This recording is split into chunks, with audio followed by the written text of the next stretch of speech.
Hi, this is Carol Highsmith, EDL 595. My key learning points for this particular sessions 1 and 2, lessons 1 and 2. One of the first things I wanted to talk about was FERPA. I was not as familiar with FERPA as maybe the people who work in the school setting, the public school setting. But just learning about it at the higher ed level just kind of helped me a little bit. That in the case of emergencies such as mental health or someone causing harm to themselves or someone else, that parents can have some access to those educational records. And in the case of HIPAA, we can also release medical records or medical information to let the family know that their family member is in trouble, and that we want to protect the health and safety of the student and as well as other people. Another takeaway point was the millennium generation. It was quite interesting to me to be able to look at the characteristics of that. That was intriguing to me, so I can help connect to this generation and be able to know how to help them in some of the things that I looked at, that they were born between the years of 1981 and 2000. They're somewhere between 6 and 25 years old at this time. They feel special and sheltered and confident and team-oriented, achieving, pressured, convention. They value work, life, and balance, flexible, technology adept, and individualistic. Quite different from Generational Z. I was real pleased to get this email from Dr. Walker the other day about Generation Z, and I even emailed it to my daughter so she could, kind of look at, what's going on with her two daughters as well. One 7 and one 13. Very tech savvy. Even the 7-year-old can do more than I can ever think to do on this computer. Work 2 screens, that is absolutely her. Think in 3D, definitely my 13-year-old granddaughter. Radical transparency, they share everything, that's true. Slacktivist, she does not like to clean, but the other one is an extremist at loving to clean all the time. Very multicultural, they do not see color, so I'm most appreciative of that. Very tolerant of other people and maybe their weaknesses, but they can be quite immature and quite mature in other ways. So that's a catch-22. They communicate with text, which they do that all the time. They share stuff, except for my 7-year-old. It depends on what it is and what day it is. Have low confidence. The 13-year-old, that is true of her. 7, no.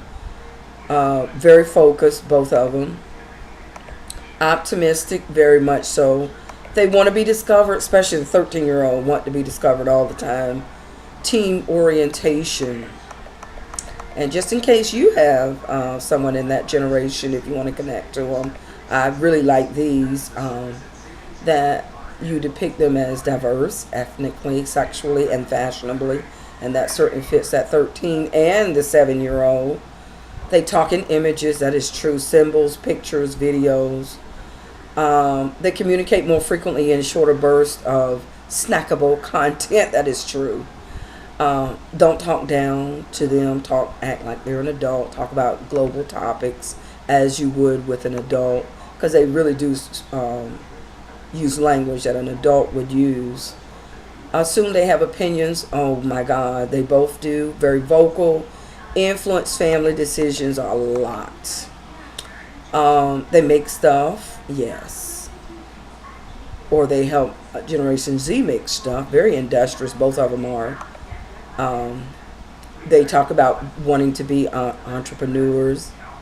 They can be humble, but not always. Give them control and preference settings.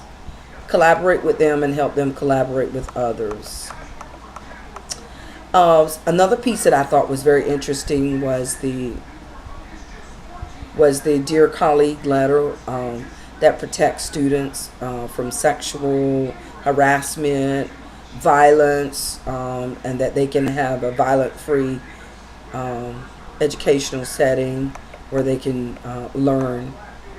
So Title IX, I'm just learning about that like last year. So that's been an interesting overturn for me. The Virginia Tech massacre, just learning that communication is so valuable among departments and disciplines, whether it's an emergency or not. Just keep that communication line open, and to see how when dots are not connected, or all the pieces aren't there, or everybody's not sharing information, how out of control situations can become. And that safety is everybody's responsibility. The family, the student, administration, healthcare providers, faculty, everybody's responsible for helping make sure that the campus is safe. And the other thing that probably struck me a lot was the prevalence of mental health issues on college campuses, and many universities are using social media to help give students the language to begin the conversation of how to help their friends in high stress moments, helping them to identify symptoms of mental issues like excessive sleeping more than 12 to 14 hours a day, talk about hurting themselves or others, lack of socialization, rapid weight loss or gain over a period of time, and drug and alcohol use and misuse. And I was real surprised when I looked at the drinking age, that law that governs that it's really not about drinking at the age of 21. It's more so about purchasing alcohol at the age of 21. So that kind of shocked me a little bit. Another article Dr. Walker sent to us about the gun seizure law after mass killings. Actually, I think that would be a good policy. Just giving safety to all people at one point. And at the other point is giving the person who's not having their best day opportunity to think through the process, and holding that weapon for a period of time so that person has time to really rethink the process and what's going on and what do I need to do, that kind of thing. So thank you, Dr. Walker, and to the classmates where we've been sharing a lot of information. It's just been great for me. I've learned a lot from myself and as well as yourself.